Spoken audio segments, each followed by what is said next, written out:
regreso a casa.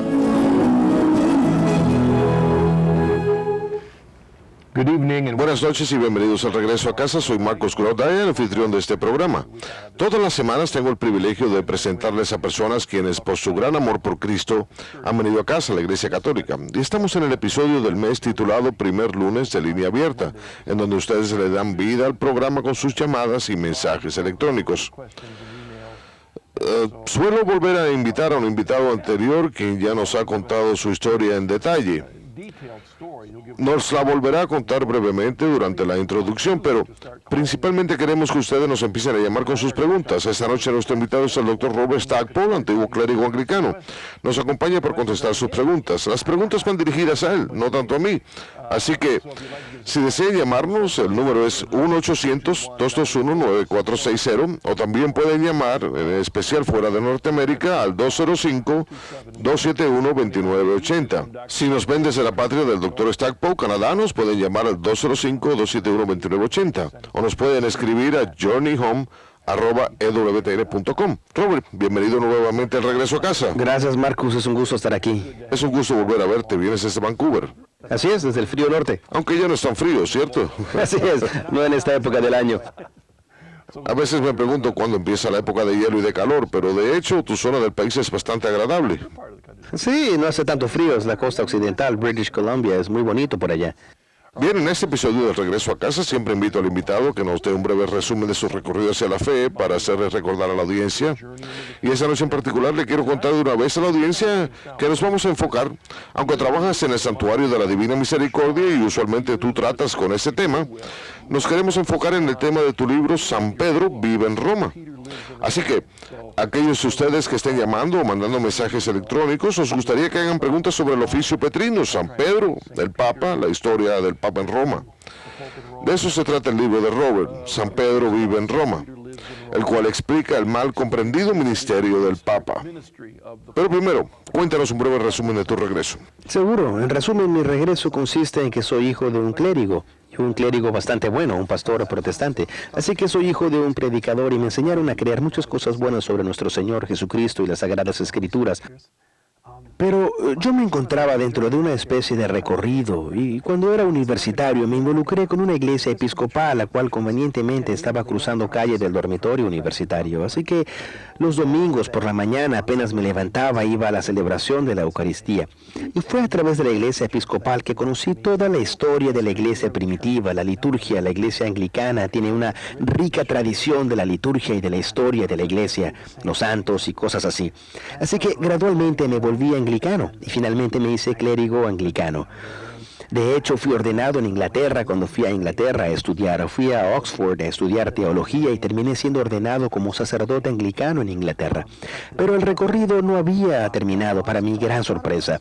Yo pensé que había terminado, pero me enviaron a la costa occidental de British Columbia para encargarme de unas cuantas pequeñas parroquias por allá. Ni siquiera se les podría llamar parroquias. Eran misiones, las migajas de la diócesis anglicana por allá. Y como resultado yo estaba encargado únicamente de alrededor de 60 personas los domingos por la mañana, así que tenía mucho tiempo libre en las manos. Y lo que hice con ese tiempo libre fue empezar a leer a los padres de la iglesia. Eso es algo muy peligroso. Y cuando estaba leyendo a algunos de los primeros padres, a San Irineo y San Justino Mártir, San Clemente de Roma, San Ignacio, ¿a qué se refieren con este tema del obispo de Roma que mis libros de texto nunca mencionaron? ¿A qué se refieren con María y la Eucaristía? En realidad fue el mismo camino que siguió John Henry Newman, y se volvió claro para mí que la fe de los primeros cristianos, los primeros padres, y tenemos los documentos, es implícitamente o explícitamente la fe de la Iglesia Católica hoy en día. Recientemente en mi programa de radio Profundizando en las Escrituras, el cual lo pueden escuchar en EWTN los miércoles, una persona sacó a la luz esa pregunta que tiene que ver con San Pedro. Y primero que nada, la idea era que tenía una pregunta en dos partes. Una de las preguntas era sobre los primeros padres. Esa persona había encontrado una página web en donde un protestante anticatólico esencialmente estaba argumentando que los primeros padres de la iglesia no eran católicos, o que no sostenían ideas católicas. Así que la página web estaba llena de citas que defendían esa idea. Entiendo. Y no sé si tú pasaste por eso durante tu regreso. ¿Cómo pueden los protestantes usar a los primeros padres sin terminar volviéndose católicos? Sí, a menudo yo uso el argumento del silencio. Si alguien no menciona algo, eso significa que no lo creen. Esa es la lógica de ellos, y nosotros estuvimos hablando sobre esto justo antes del programa. Eso no es verdad. A menudo la gente no dice cosas porque son tan obvias para ellos que no creen que sea necesario repetirlo. Veamos a los primeros padres de la iglesia de los que conocemos. San Clemente de Roma, finales del siglo I. Los historiadores de la iglesia dicen que él aprendió la fe con los mismos apóstoles, y de hecho, uno de los padres dice, él se sentó a los pies de los apóstoles y sus enseñanzas todavía resonaban en sus oídos. ¿Qué le sucedió a San Clemente de Roma? A finales del siglo I recibe un llamado de parte de la iglesia de Corinto que quedaba aproximadamente a 1000 millas de distancia. Había una disputa en Corinto. Corinto es una de las iglesias fundadas por los apóstoles, por San Pablo y por San Juan. Así que es una iglesia cristiana muy prominente. Pero cuando tuvieron una disputa acerca de quiénes eran los clérigos legítimos en esa diócesis, hicieron un llamado a Roma. Y San Clemente responde a ese llamado y dice, tienen que restaurar su clero a su puesto. Y yo les ordeno a ustedes que lo hagan bajo pena de pecado. Podemos encontrar otros padres de la iglesia de la misma época que San Clemente, o poco después, que no mencionan nada acerca de la autoridad de Roma. Pero no es porque no creen en ella. Cuando se menciona es muy claro, pero es porque ellos lo dan por seguro, no porque haya estado en duda. La otra pregunta que surgió nos lleva específicamente al tema de San Pedro, y fue San Mateo 16. Estaban diciendo, había un profesor universitario que les había dicho un versículo de San Mateo 16. Tú eres Pedro y sobre esta piedra voy a construir mi iglesia. Decía que había sido añadido después por la iglesia y que no era parte de los documentos originales. Hay muchos errores en ese argumento de todas formas, pero ¿tú lidiaste con eso en tu propio recorrido? Así fue, hay tantos errores que no sé dónde empezar. Primero que nada, no tenemos ningún texto del Evangelio según San Mateo, sin importar cuánto retrocedamos, que no incluya esos versículos. Así que no se trata de una tradición escrita en donde esos versículos estén ausentes o algo así. Todos los textos del Evangelio según San Mateo que tenemos tienen esos versos.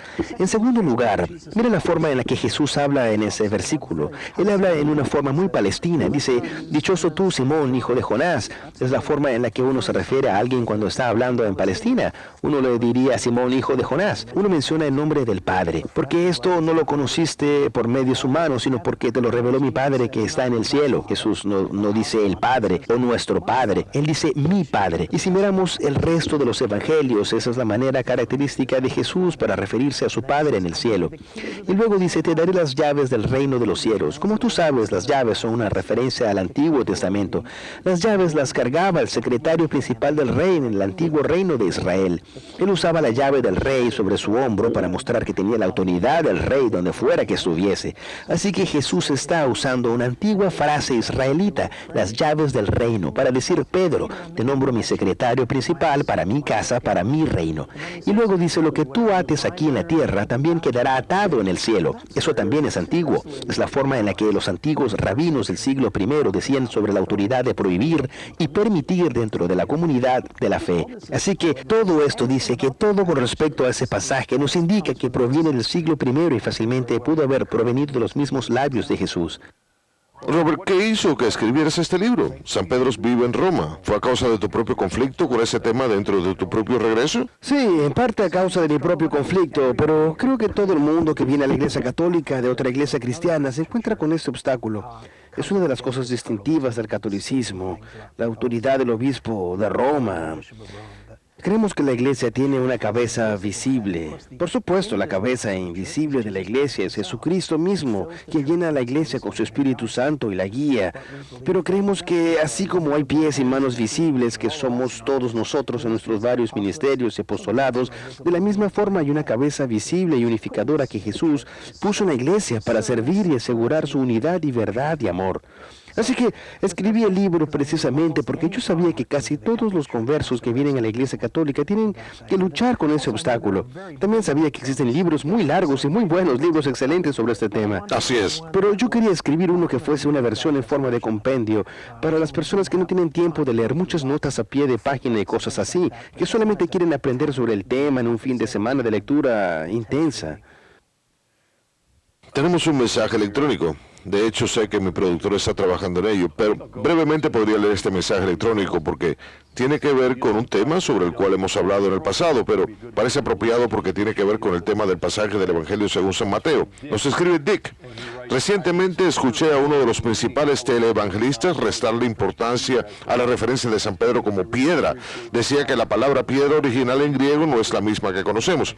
¿Ustedes tienen una explicación o réplica? Obviamente él se estaba refiriendo a su posición de liderazgo, justificándola al restarle importancia al papel de San Pedro. Gracias, Dick. No estoy completamente seguro a qué se refiere la pregunta, pero tal vez se refiere a que en griego, el texto en griego dice, tú eres Petros, y sobre esta Petra yo construiré mi iglesia. Sí, de hecho, en las notas a pie de página, yo uso una Biblia de estudio protestante. Sigo usando la misma que he usado durante más de 30 años, porque ahí tengo todas mis notas, pero me gusta ver la explicación protestante de algunas de esas cosas. Y en las notas a pie de página de mi Biblia de estudio protestante, aparece ese mismo problema, restándole importancia a la significancia Así es. de lo que Jesús está tratando de decir. Bueno, el problema en el griego, por supuesto, es que San Mateo está tratando de traducir del idioma que hablaba Jesús, el arameo, al griego. Y en griego la palabra piedra es Petra. Es una palabra femenina.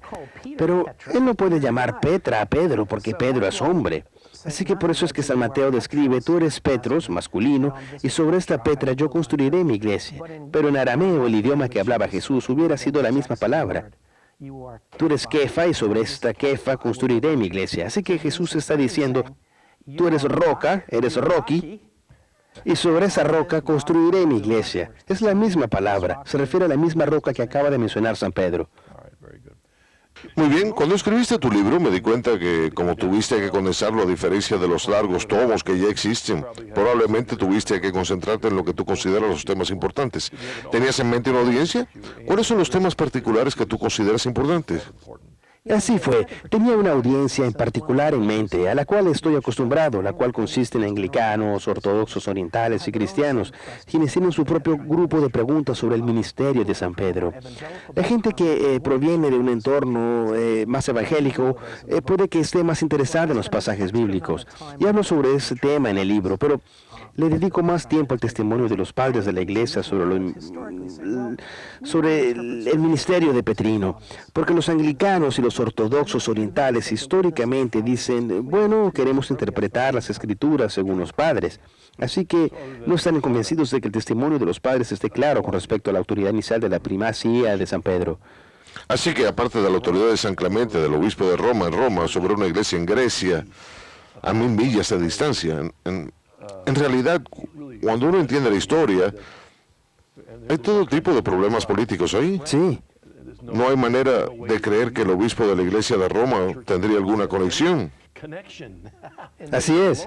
Y mucho menos autoridad sobre una iglesia en Grecia, a causa de las batallas entre esos dos países. Y en este caso, Roma no está exigiendo. Grecia le ha hecho un llamado a Roma, pidiéndole a Roma que resuelva su disputa. Otro buen ejemplo de la iglesia primitiva, San Irineo de León. San Irineo es un personaje fascinante. Vivió en el siglo II. Él aprendió la fe con San Policarpo, un hombre que sufrió martirio a los 86 años de edad en el año 156 después de Cristo. San Policarpo había aprendido la fe del apóstol San Juan en persona, así que San Irineo se encuentra al final del siglo II, pero solamente una persona lo separaba de los primeros apóstoles. Y San Irineo fue educado en el oriente, pero se convirtió en obispo de León, en la Galia, en el occidente. Él une el oriente con el occidente a través de su persona. Hay una cita famosa de San Irineo en su libro En contra de las herejías.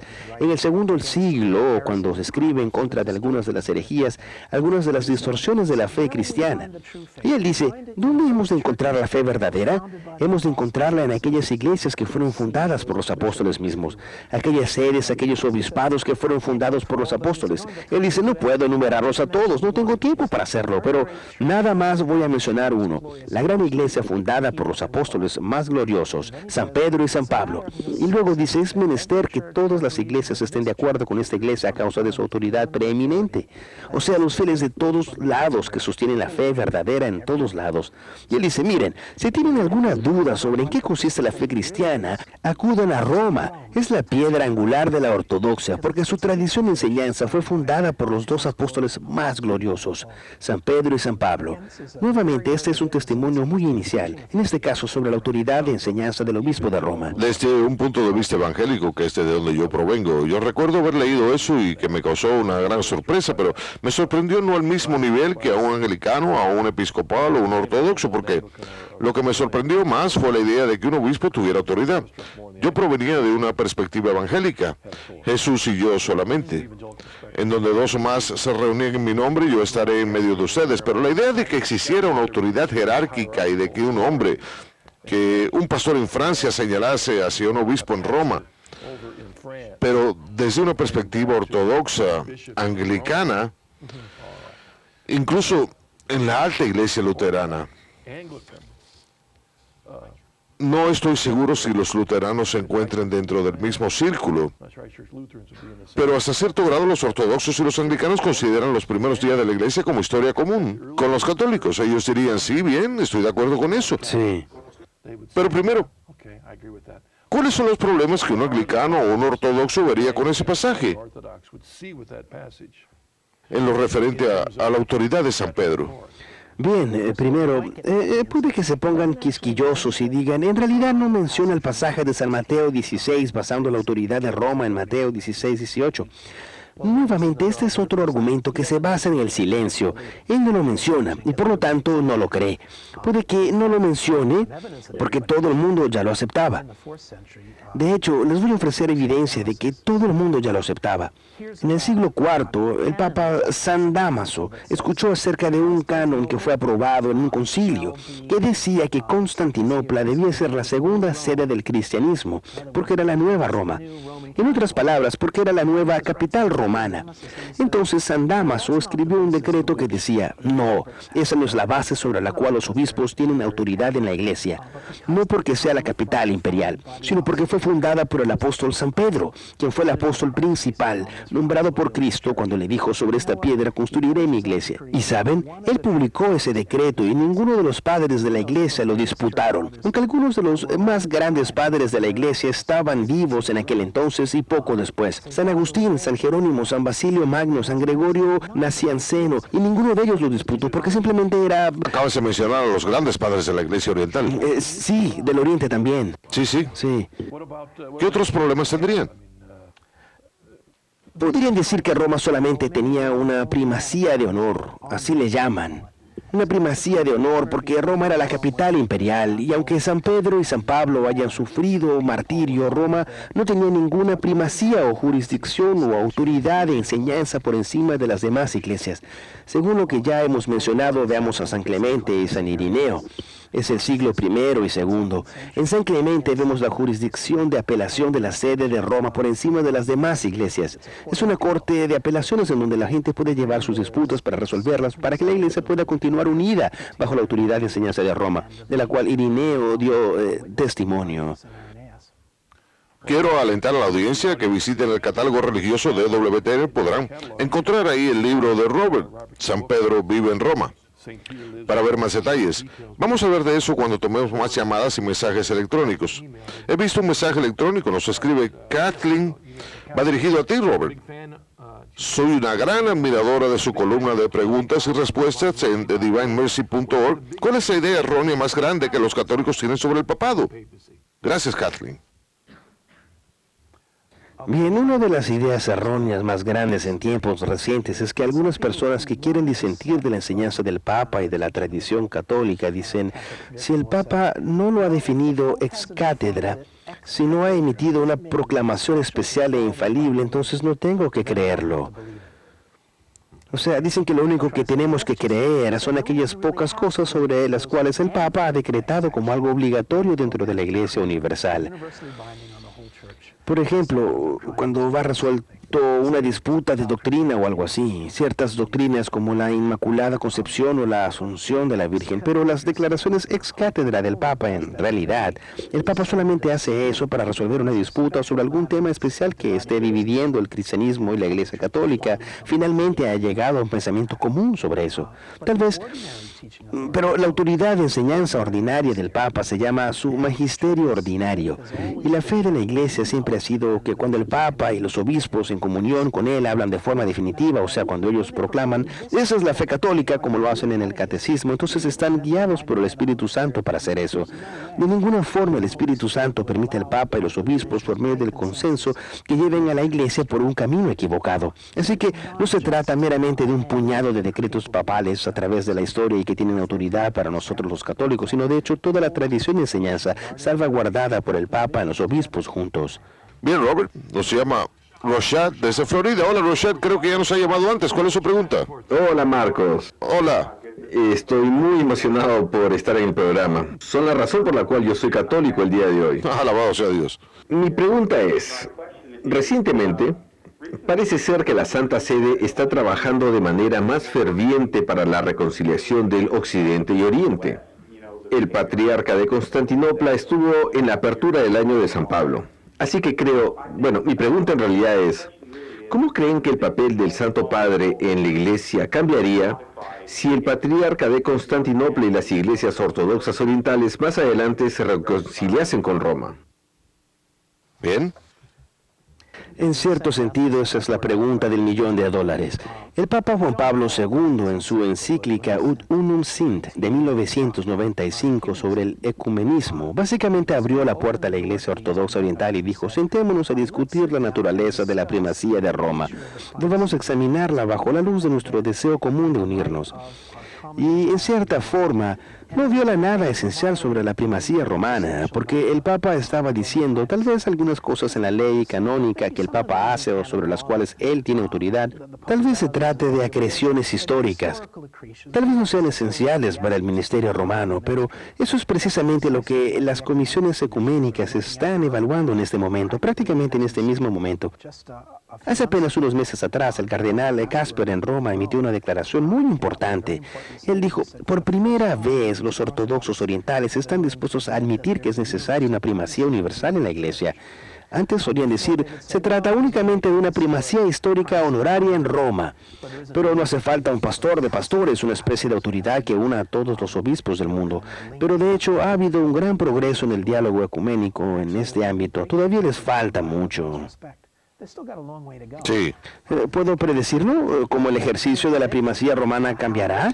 Únicamente en sentido general. Con seguridad la Iglesia de Roma, dentro de un cristianismo reunificado, lo cual con la gracia de Dios ha de suceder, y la Iglesia ha de respirar con ambos pulmones, los del Oriente y el Occidente, en un cristianismo reunificado. El Papa y los patriarcas del Oriente caminarán lado a lado y han de dirigir la Iglesia de forma compartida. Estoy seguro que así será, bajo liderazgo y primacía romanos, pero compartiendo el liderazgo común de la Iglesia Universal. Es algo por lo que debemos rezar a diario, para que haya ese diálogo. El diálogo no significa comprometer la verdad, es simplemente poner las cosas sobre la mesa para ver lo que creemos. Así es. Y para conversar. Bien, nos escribe Judy desde Maryland. Hola, Marcos y Dr. Stackpole. Exactamente cómo se reconcilia la sucesión papal apostólica con uno mismo y con la familia, amigos y colegas. ¿Qué pasajes bíblicos cree usted que sustentan mejor la sucesión papal apostólica cuando conversamos sobre el tema con no católicos? Muchas gracias, que Dios os bendiga. Muy buena pregunta. Por supuesto, en cierto sentido, los apóstoles pueden tener sucesores, son los testigos fundadores de la labor salvadora de Jesucristo, pero miren lo que Jesús hace con sus apóstoles después de su resurrección. Él les da una misión, la gran misión. Jesús les dice, vayan y hagan discípulos de todas las naciones. Es una bonita misión, pero no hay forma de que puedan cumplirla esos 12 hombres durante el curso de sus vidas. Así que en la misión que les ha encargado ya está implícito que su ministerio tiene que proseguir más allá de sus vidas. Tiene que ser llevado a cabo por generaciones futuras de líderes apostólicos para finalmente cumplir la comisión que Cristo nos dio. Y ustedes ven en la iglesia primitiva, vemos que los apóstoles extienden, delegan su propia autoridad a delegados misioneros. Por ejemplo, miren cómo San Pablo trata a Timoteo y Tito Tito. Estos son sus delegados misioneros y él les dice a Timoteo y Tito, vayan y ordenen presbíteros. Si hay acusaciones en contra de los presbíteros y la iglesia, ustedes decidan sobre el tema. Ustedes mantengan la fe. Así que él delega a Timoteo y Tito como capataces regionales de las iglesias misioneras que él fundó. Él les delega la autoridad a ellos y es así como sucede con la sucesión apostólica.